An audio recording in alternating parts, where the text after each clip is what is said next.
Family, welcome back to our channel the wolf and panda. সামনেই পুজো চলে এসেছে আর তোমরা নিশ্চয়ই সবাই পুজোর প্ল্যানিং করছো। আর পুজোর প্ল্যানিং মানেই তো সকালে ঠাকুর দেখা আর রাতে ফ্যামিলি গ্যাদারিং বা বন্ধুদের সাথে জমাটি আড্ডা। তবে বাঙালির আড্ডা মানেই তো খাওয়া দাওয়া, তাই আজকে এমন একটা রেসিপি নিয়ে এসেছি যেটা পুজোর দিনে স্ন্যাক্স হিসেবে বানিয়েই নিতে পারো। ট্রাস্ট মি, বন্ধু বা পরিবারের সাথে আড্ডা আর তার মাঝে এই চিকেন বাটার ফ্রাই জাস্ট জমে যাবে।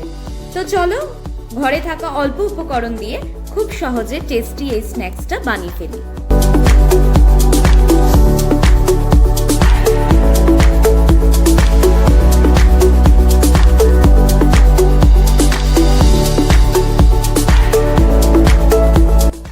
আমি এখানে 200 gram chicken breast piece boneless করে পাতলা পাতলা স্ট্রিপের মতো করে নিয়েছি। আমি দোকান থেকেই এভাবে স্ট্রিপ কাটিয়ে এনেছি, তোমরা চাইলে নিজেরাও কেটে নিতে পারো। এরপর চিকেনটাকে ম্যারিনেট করে নেব। 1 টেবিল স্পুন নুন, 1 table spoon black pepper, 1 table spoon ginger garlic paste, একটু স্পাইসি করার জন্য 1 table spoon green chilli sauce, 1 table spoon vinegar না থাকলে তোমরা 1 টেবিল স্পুন পাতিলেবুর রসও অ্যাড করতে পারো। আর এরপর মেইন ইনগ্রিডিয়েন্টস বাটার অ্যাড করব 1 টেবিল স্পুন। এরপর সবকটা উপকরণ চিকেনের সাথে মিশিয়ে ভালো করে চিকেনটাকে ম্যারিনেট করে নেব।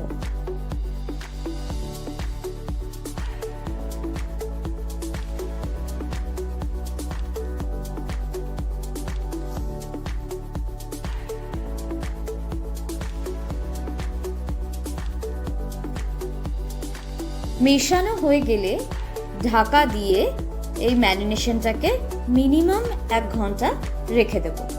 এবার চলো ব্যাটারটা তৈরি করে নিই। প্রথমে 5 টেবিল স্পুন ময়দা,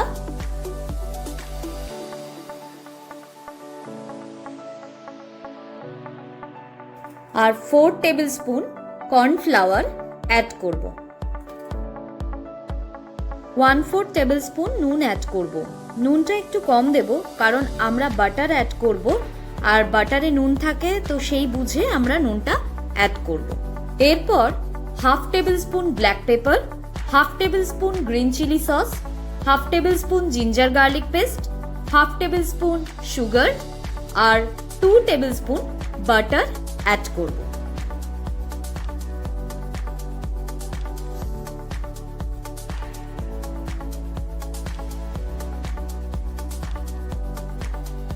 সবশেষে একটা ডিম অ্যাড করে অল্প অল্প জল দিয়ে একটা টাইট ব্যাটার বানিয়ে নেব। খেয়াল রাখতে হবে ব্যাটারটা যেন পাতলা না হয়।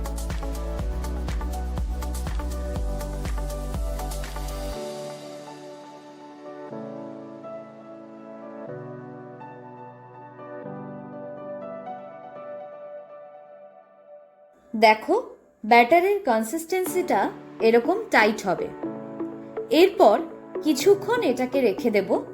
মোটামুটি 10 মিনিট পর 1 চিমটি খাবার সোডা অ্যাড করে আরেকবার ব্যাটারটাকে ভালো করে মিশিয়ে নেব।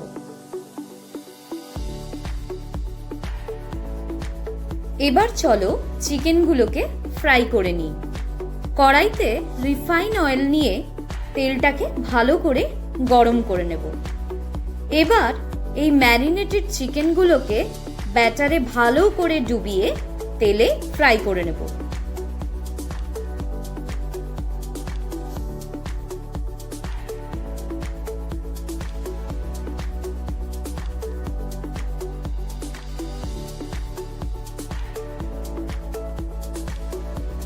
ব্যাটারটা এই জন্যই টাইট করব যাতে চিকেনের গায়ে ভালো করে কোটিং হয়ে যায়। ফ্রাই করার সময় ফ্লেমটাকে লো টু মিডিয়াম রাখবো। হাই ফ্লেম করলে বাইরে থেকে লাল হয়ে গেলেও ভেতরে কিন্তু চিকেনটা কাঁচা থাকবে।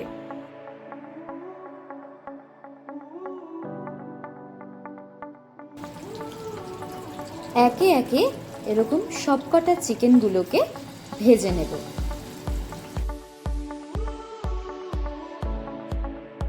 আমার চিকেন বাটার ফ্রাই একদম রেডি।